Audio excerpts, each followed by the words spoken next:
नमस्कार, आप देख रहे हैं न्यूज़ वन इंडिया। मैं हूं आपके साथ सृष्टि पांडे। उत्तर प्रदेश में अब तक 1778 लोगों में कोरोना वायरस की पुष्टि हुई है। साथ ही आपको बता दें 1504 एक्टिव केसेस हैं। 248 लोगों में अभी तक संक्रमण से वो ठीक हो चुके हैं और यूपी में अब तक 26 लोगों की मौत हो चुकी है।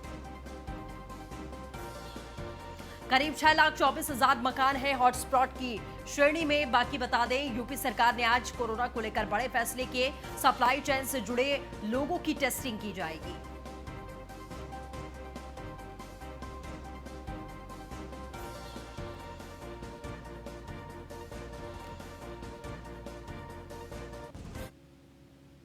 तो वहीं मेयर नवीन जैन ने आगरा को बचाने की अपील की है। मुख्यमंत्री योगी आदित्यनाथ जी, आगरा को बचा लीजिए, महापौर ने कहा। मेयर नवीन जैन ने खड़े होकर प्रशासन पर सवाल खड़े किए। आगरा प्रशासन की कार्यशैली पर मेयर ने सवाल उठाए।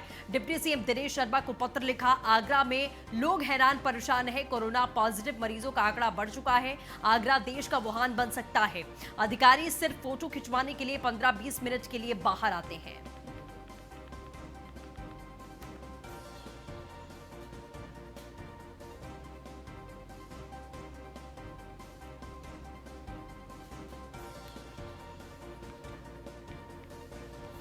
तो बड़ी खबर आपको हम लगातार बता रहे हैं। आगरा देश का वुहान बन सकता है। महापौर ने साफ तौर पर अपील की है। अधिकारी सिर्फ फोटो खिंचवाने के लिए ही 15-20 मिनट के लिए बाहर आते हैं। मेयर हैं जिन्होंने ये अपील की है, इस बात का अंदाजा लगाया है, चिंता जाहिर की है और सरकार से, प्रशासन से, खास तौर पर मुख्यमंत्री से, बिल्कुल, तो साफ तौर पर मुख्यमंत्री से इन्होंने अपील की है। और लगातार जो हमें अभी तक रिपोर्ट्स भी मिली है हमारे सहयोगियों को द्वारा भी, उन्होंने भी यही बात बताई कि जिला प्रशासन की कहीं ना कहीं बहुत बड़ी लापरवाहियां देखी गई और महापौर ने सीधे तौर पर प्रशासन को, जो जिला प्रशासन है, स्थानीय प्रशासन है, उसको सवालों के घेरे में खड़ा कर दिया। नमस्कार बहनों भाइयों, मैं एक निवेदन करने के लिए आपके बीच में आया हूं कि आगरा में बिगड़ते हुए हालातों को लेकर और आगरा में जिस प्रकार से कोरोना के मरीज जिस तेज़ी के साथ बढ़ रहे हैं, उससे मैं बहुत ही चिंतित हूं और दुखी भी हूं। और मुझे जानकारी में भी आ रहा है कि आप लोग बहुत कष्ट में चल रहे हैं। आपको सब्जी से लेकर खाने पीने की चीज़ों का अभाव भी दिख रहा है और दूध और दवाइयों से लेकर आपको परेशानी का सामना अलग से करना पड़ रहा है। ये सारी बातों को लेकर मैंने उत्तर प्रदेश के लोकप्रिय उप मुख्यमंत्री डॉक्टर दिनेश शर्मा जी को आपकी भावनाओं से उन्हें अवगत करा दिया है। मुझे पूरा विश्वास है माननीय दिनेश शर्मा जी आगरा के बिगड़ते हुए जो हालात हैं उन पर ठीक करने के लिए कोई ना कोई आवश्यक कार्रवाई और निर्णय अवश्य करेंगे। धैर्य रखें, सहयोग करें, सरकार पर विश्वास रखें, घर से ना निकलें और लॉकडाउन का 100% पालन करें। बहुत तो इस मुद्दे पर तमाम जानकारियों के साथ में हमारे सहयोगी प्रशांत हमारे साथ में लाइव जुड़ चुके हैं। सीधे उनका रुख करते हैं। प्रशांत, जिस तरीके से लगातार आपने भी ये बात कही कि जिला प्रशासन, स्थानीय प्रशासन इस मामले को लेकर बिल्कुल सजग नहीं दिखाई दे रहा है। अब मेयर साहब ने खुद जाहिर तौर पर पूरे प्रशासन पर सवालिया निशान उठाए हैं और मुख्यमंत्री से अपील की है कि मुख्यमंत्री इस बात को देखें, नहीं तो आगरा हमारे देश का वुहान बन सकता है। क्या परिस्थिति है ग्राउंड पर?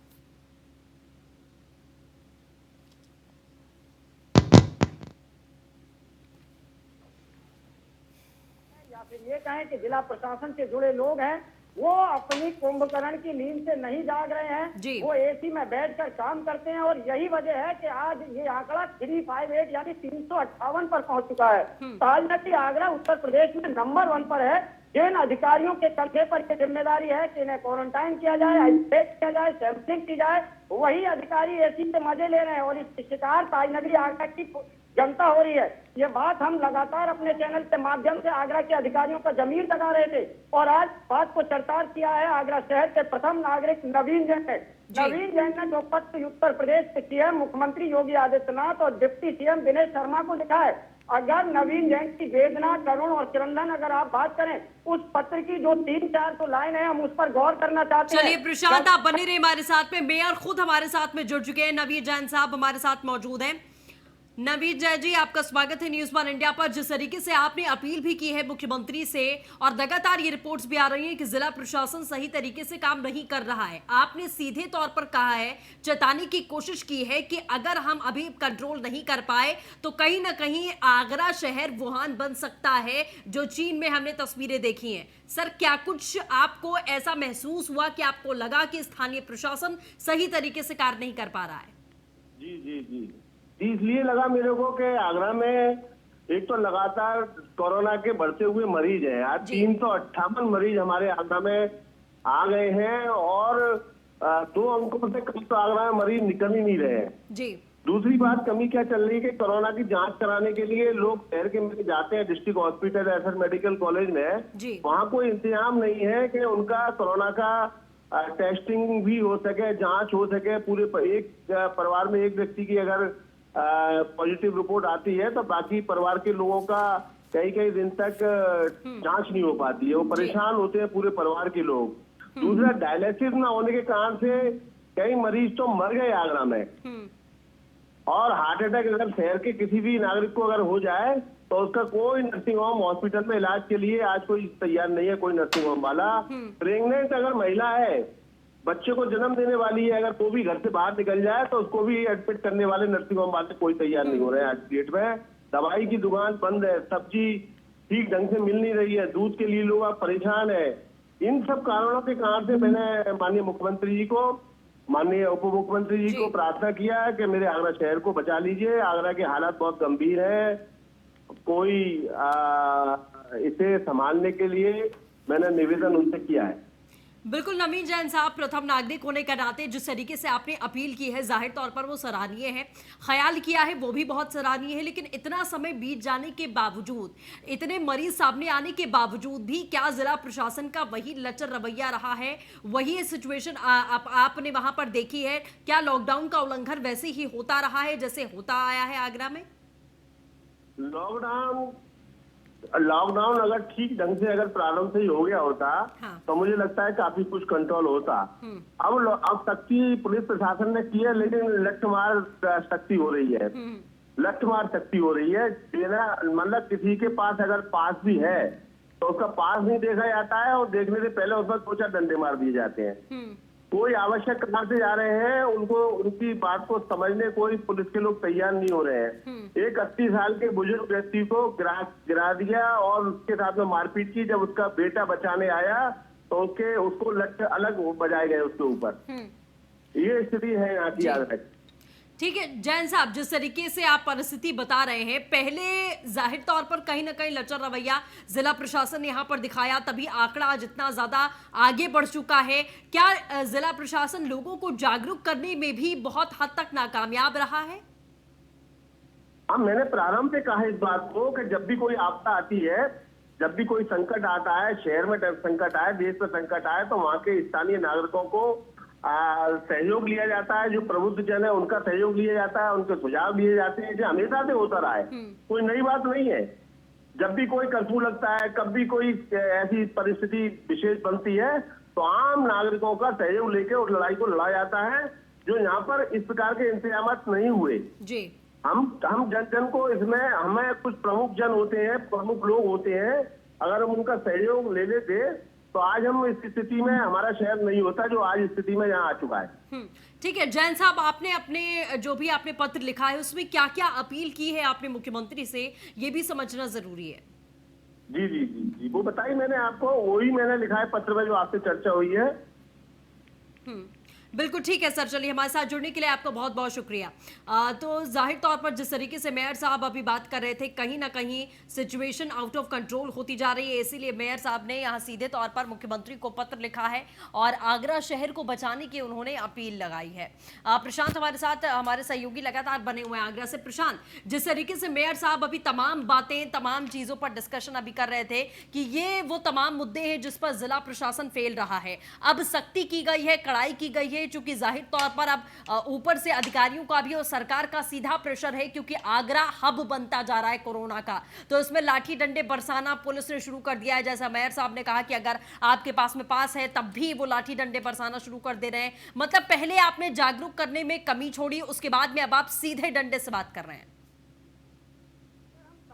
ये बात कहें कि अब पुलिस सीधे डंडे से बात कर रही है, ये केवल इसलिए हो रहा है कि उत्तर प्रदेश के मुख्यमंत्री योगी आदित्यनाथ इस मामले को लेकर जब से टीम 11 के साथ में मीटिंग कर रहे हैं और आगरा को लेकर दिशा निर्देश जारी किए हैं, कई बार अधिकारियों को फटकार लगाई है और इसमें कारण पूछा गया है कि आखिर ऐसा कौन सा कारण है कि ताजनगरी आगरा में लगातार 358 केस सामने आए, कोरोना पॉजिटिव से 8 संक्रमित लोगों की मौत हो गई और ना जाने अभी ऐसे कितने लोग होंगे जो हिडन है, यानी जो छुपे हुए हैं। इस पर जवाब जिला प्रशासन का नहीं बना। साफ तौर पर अगर हम कहें तो जो मेयर साहब ने आज जो उत्तर प्रदेश के सीएम और डिप्टी सीएम को जो पत्र लिखा है वो साफ तौर पर हो गया है। जो उत्तर प्रदेश में एक जो कहावत कही जाती है कि हाथ लिखे को आरसी क्या और पढ़े लिखे को फारसी क्या, ये साफ हो गया है कि अब जिला प्रशासन आगरा और स्वास्थ्य विभाग की लापरवाही से ही ताज नगरी आगरा के लोग संक्रमित हुए हैं। महज औपचारिकता यहाँ निभाई जा रही है। आगरा के अधिकारी हैं वो एसी में बैठ के मजा ले रहे हैं और यहाँ की जनता लगातार कोरोना पॉजिटिव की शिकार हो रही है। मुख्यमंत्री योगी चलिए ठीक है, आप प्रशांत लगातार नजर बनाए रखिएगा, हम आपसे इस खबर पर अपडेट लेते रहेंगे। फिलहाल हमारे साथ जुड़ने के लिए बहुत बहुत शुक्रिया। हमारे साथ में अवनीश विद्यार्थी जी जुड़ चुके हैं, न्यूज़ 1 इंडिया एग्जीक्यूटिव एडिटर हैं। अवनीश जी, जिस तरीके से मेयर साहब ने अभी अपील लगाई है, जाहिर तौर पर इसी अपील से ये समझ में आ जाता है कि आगरा की सिचुएशन कितनी खराब हो चुकी है, हब में तब्दील होता जा रहा, उसके बावजूद भी जिला प्रशासन का रवैया नहीं सुधर रहा। बिल्कुल, और नवीन जैन वहाँ के न सिर्फ मेयर हैं बल्कि प्रतिष्ठित व्यक्ति भी हैं, बीजेपी में भी काफी प्रभाव रखते हैं, लेकिन जिस तरह से उन्होंने अपील की है चाहे मुख्यमंत्री से या डिप्टी सीएम से, वो ये बताता है कि स्थानीय स्तर पर प्रशासन चाहे कितने भी दावे कर रहा हो, लेकिन जो लगातार आंकड़े बढ़ते जा रहे हैं वो काफी चिंताजनक हैं। सरकार ने जरूर चिंता की है और आलोक कुमार और अजय आनंद 2 वरिष्ठ अधिकारियों को वहां का नोडल अफसर बनाकर के तैनात किया गया है। आलोक कुमार और अजय आनंद आज से ही अपना कामकाज वहां पर शुरू कर रहे हैं, तमाम सारी जो तैयारियां हैं उसकी समीक्षा कर रहे हैं। लेकिन जिस तरह से आंकड़े हैं और आंकड़े हॉस्पिटल के बाद से जो ट्रीटमेंट करने की प्रक्रिया जो मामला सामने आया था, उस मामले से ही बढ़ता हुआ आगरा में जिस तरीके से जमातियों का एक बड़ा दायरा वहां पर दिखा, फिर इसी तरीके से संक्रमण भी तेजी से बढ़ता गया, बहुत सारी ऐसी लापरवाहियां वहां पर हुई और लॉकडाउन को लेकर के लापरवाहियों की बात बहुत ज्यादा सामने आ रही है और कहीं ना कहीं उसको करने में वहाँ जो स्थानीय प्रशासन था वो नाकाम रहा है। अभी शिकायत मुख्यमंत्री कार्यालय को मिल गई है और बताया जा रहा है कि इस पूरे मामले को लेकर के भी कहीं ना कहीं मुख्यमंत्री कार्यालय ने संज्ञान लेते हुए कार्रवाई के निर्देश दिए। अब देखना है कितनी जल्दी इस मामले में सख्ती बरती जाती है, ताकि सरकार को तो खुद उनकी अपने जनप्रतिनिधियों ने सवाल उठाया है, इस मामले पर सरकार कितनी जल्दी जागरूक कार्रवाई करती है। बिल्कुल, चलिए अवनीश जी, हमारे साथ जुड़ने के लिए आपका बहुत बहुत शुक्रिया। तो लखनऊ से बड़ी खबर है, जहां यूपी माध्यमिक शिक्षक संघ के मुख्यमंत्री और वित्त मंत्री को पत्र लिखा है। महंगाई भत्ता कटौती को लेकर माध्यमिक शिक्षक संघ ने यह पत्र लिखा है। कोरोना के खिलाफ लड़ाई में शिक्षकों ने पहले ही 1 दिन का वेतन दिया। पत्र में लिखा गया, सरकार का महंगाई भत्ते में कटौती करना शिक्षकों की भावनाओं को आघात पहुंचाना है। महंगाई भत्ते की कटौती करना शिक्षकों में निराशा फैलाने जैसा है। माध्यमिक शिक्षक संघ ने भत्ता कटौती का विचार का एक बार फिर से आग्रह किया है।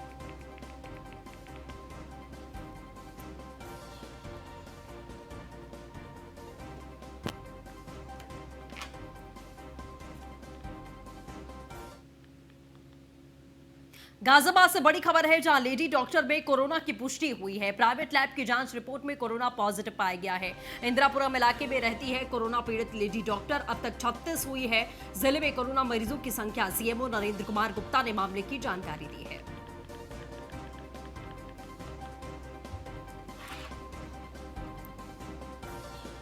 गाजियाबाद में कोरोना पॉजिटिव मरीजों का क्या आंकड़ा है और कितनी रिपोर्ट आनी है? देखिए, आज के दिन इस समय हमारे यहाँ केवल 35 एक्टिव केस हैं और उसमें भी जो है ना 6 पेशेंट्स हैं जिनकी पहली रिपोर्ट निगेटिव आ चुकी है। दूसरी रिपोर्ट और हमने भेजी हुई है, अगर वो निगेटिव आती है तो हमारा ये आंकड़ा 29 हो जाएगा आज।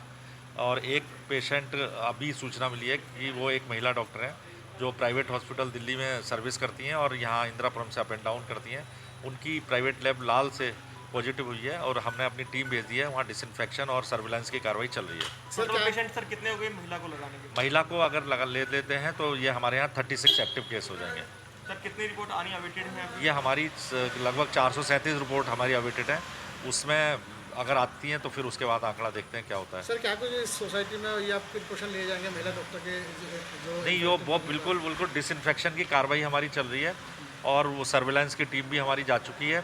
बाकी जो है ना उसको उस एरिया में पहले से भी हमारी जो इंदिरापुरम में और भी पहले केस निकले हैं कुछ उस एरिया को देखकर जो भी नियमानुसार कार्रवाई होती है वहाँ जी शाम तक करा दी जाएगी। सर गाजियाबाद में कोरोना पॉजिटिव मरीजों का क्या? गाजियाबाद में जहां एक तरफ लॉकडाउन पार्ट 2 में केंद्र सरकार ने आदेश जारी किए हैं कि 50% दुकानें सोशल डिस्टेंसिंग के साथ में और कुछ शर्तों के साथ में खुल सकती हैं, वहीं दूसरी तरफ गाजियाबाद के जिलाधिकारी ने आदेश जारी किया है कि इसमें साफ तौर पर लिखा है कि शहर में जितनी भी किराना की परचून की दुकानें हैं अब निर्धारित समय पर बंद की जाएंगी। जिस आदेश के बाद में रोज की तरह गाजियाबाद की किराना मंडी में दुकानें खुली रहीं, शाम 4 बजे के बाद बंद करने के आदेश को सही मान रहे हैं। व्यापारियों का साफ तौर पर कहना है कि अगर जिलाधिकारी कोई भी आदेश जारी करते हैं तो उस आदेश को माना जाएगा। 4 बजे सभी व्यापारी अपनी दुकानें बंद करेंगे।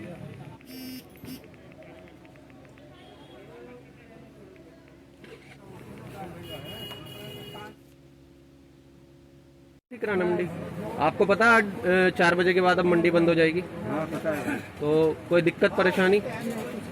सही डिसीजन है, अच्छा है, समर्थन कर रहे हैं सब आप? हाँ, अच्छा। 4 बजे के बाद बाहर नहीं निकलेंगे? नहीं। क्या नाम है आपका? मेरा नाम गौरव कौशिक। गौरव जी, अभी आदेश आए हैं डीएम के कल ही कि किराना मंडी जो है 4 बजे तक खुलेगी, क्या सहमत हैं आप इस बात से? सही रहेगा? ठीक है, जो आदेश है उसका पूरा पालन करेंगे। मंडी का जैसे सुचारू रूप से जो कहेंगे 4 बजे तक तो 4 बजे तक व्यवहार करेंगे। ठीक। परेशानी होगी? अब परेशानी तो देश के साथ है पूरी, सबका समर्थन करेंगे, सबके साथ चलेंगे, एक दूसरे का बचाव करेंगे, यही समस्या का समाधान है और समझदारी। तो वही हमारे संवाददाता अभिषेक पंडित ने इलाके का जायजा लिया है, वो भी आप देखिए। कोरोना जैसी वैश्विक महामारी लगातार बढ़ती जा रही है। वहीं डीएम अजय शंकर पांडे जिला गाजियाबाद ने कल आदेश दिए थे कि फल, दूध व किराना स्टोर होगा एक समय सीमा तय कर दी गई है। वहीं फल व सब्जी की दुकानें 2 बजे तक खुलेंगी, वहीं किराना स्टोर और एसेंशियल सामान 4 बजे तक खुलेंगे। वहीं उसके बाद आज हम इस समय यहाँ मौजूद हैं सनी चौक पर, जो कि सबसे बड़ी मार्केट है। यहाँ पर काफ़ी भारी मात्रा में लोग आवागमन करते थे। वहीं आज देख सकते हैं किस तरीके से, मैं अपने कैमरामैन से गुजारिश करूँगा कि यहाँ सभी दुकानें बंद हैं। लगातार डीएम के आदेशों का पालन किया जा रहा है। वहीं पुलिस प्रशासन भी पूरी तरह से मुस्तैद नज़र आ रहा है। लगातार पुलिस प्रशासन यहाँ पर अनाउंस कर रहा है लोगों को कि घर से अनावश्यक रूप से घर से बाहर ना निकलें और कल जो आदेश किए गए हैं उनका पालन करें, और नहीं करेंगे तो उन पर कानूनी कार्रवाई की जाएगी। सबसे बड़ी बात यह है, देखने वाली बात है कि जो बेफालतू में लोग बहाने लेके घूमते थे कि हम घर से बाहर सब्जी लेने जा रहे हैं या उसका बहाना करते थे, अब उस पर एक बड़ी रोक लग सकेगी। वहीं डीएम के आदेशों के बाद लॉकडाउन का सही तरीके से सब लोग पालन कर सकेंगे, और जो पालन नहीं करेगा उस पर पुलिस प्रशासन पूरी सख्त तरीके से कानूनी कार्रवाई करता हुआ नज़र आएगा। जैसा कि अभी हमने आपको बताया भी था, दिखाया भी था अपने फुटेजों के द्वारा, पुलिस प्रशासन लगातार अनाउंस भी कर रहा है जगह जगह मार्केटों में। वहीं पुलिस प्रशासन हल्का बल का भी प्रयोग कर रहा है लोगों को समझाने में। वहीं लोग भी काफ़ी भारी मात्रा में जागरूक होकर अब निकलना कम किया है। कैमरामैन के साथ अभिषेक पंडित, न्यूज़ 1 इंडिया, गाजियाबाद। खबर सहारनपुर से है, जहां एएनएम की मौत से विभाग में हड़कंप का माहौल। 15 दिनों से क्वारंटाइन सेंटर में ड्यूटी दे रही थी। मदर टेरेसा स्कूल में बना था क्वारंटाइन सेंटर। मौत की वजहों का अभी तक खुलासा नहीं हो पाया है। जिला अस्पताल पर लापरवाही बरतने का आरोप लगा है।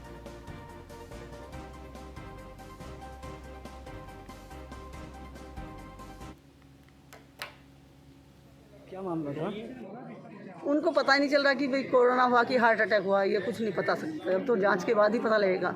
इतना जरूर है कि मदर टेरेसा ड्यूटी कर रही थी। उन्होंने लगातार 15 दिन मदर टेरेसा में ड्यूटी की है, 15-20 दिन। मदर टेरेसा में क्या होता है? क्वारंटाइन होता है, वहाँ पे मरीजों को रखा जाता है जो बाहर से इधर उधर से आते हैं, फिर उनकी जाँच होती है, उनमें पॉजिटिव भी निकलते हैं। कितने टाइम से ड्यूटी कर रही थी जी? कितने टाइम से ड्यूटी कर रही थी?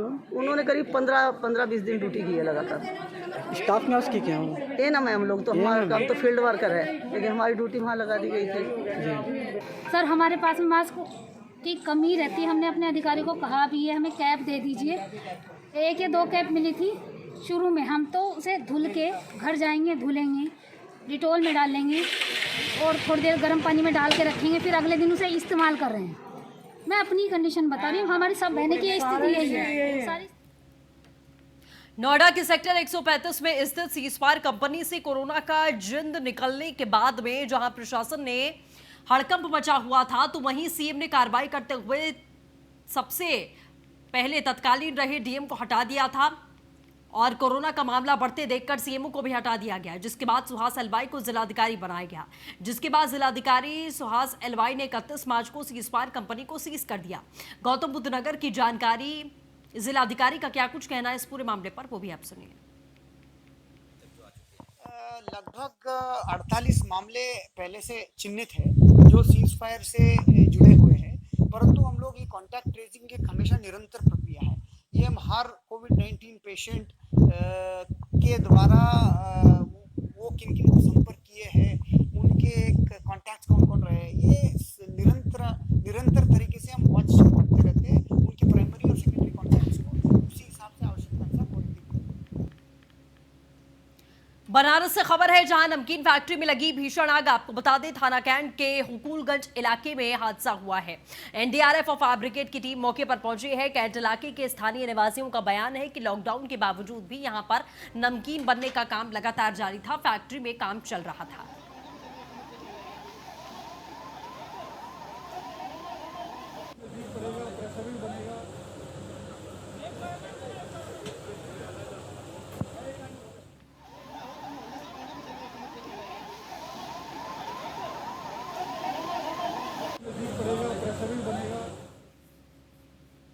इसी के साथ फिलहाल इस बुलेटिन में बस इतना ही। तमाम खबरों के लिए बने रहिए न्यूज़ 1 इंडिया के साथ। नमस्कार।